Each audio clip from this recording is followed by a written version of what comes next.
పెద్దపల్లి జిల్లా రామగుండంలో వర్షాలు తగ్గుముఖం పట్టడంతో వాతావరణంలో మార్పులతో జ్వరపీడితుల సంఖ్య పెరిగింది.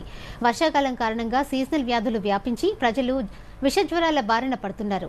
గోదావరి ఖని ప్రభుత్వ జనరల్ ఆసుపత్రిలో చికిత్స కోసం రోగులు క్యూ కడుతున్నారు.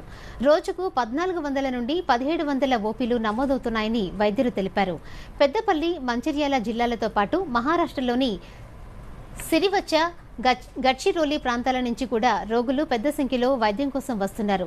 దీంతో ఆసుపత్రి ఆవరణ, ఓపీ, ల్యాబ్ వార్డుల్లో రద్దీ ఎక్కువగా ఉంటుంది.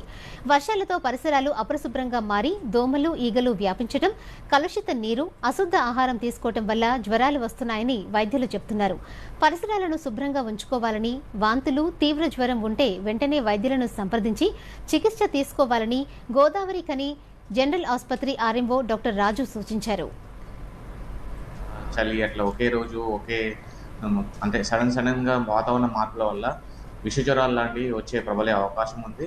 అది విషజ్వరాలు ఏంటంటే నార్మల్గా ఏంటంటే ఇమ్యూనిటీ మన బాడీ రియాక్ట్ అవుతుంటుంది. వెదర్కి ఇట్లా రియాక్ట్ అవ్వడం వల్ల ఇమ్యూనిటీ వ్యాధి నిరోధక శక్తి అంటారు. దానివల్ల కొంచెం జ్వరము, ఒళ్ళు నొప్పులు వచ్చే అవకాశం ఉంది. ఈ మలేరియా, డెంగ్యూ అండ్ టైఫాయిడ్ అంటే ఇవి ప్రబలే అవకాశం ఉంది. కాబట్టి ప్రజలు అప్రమత్తంగా ఉండాలి.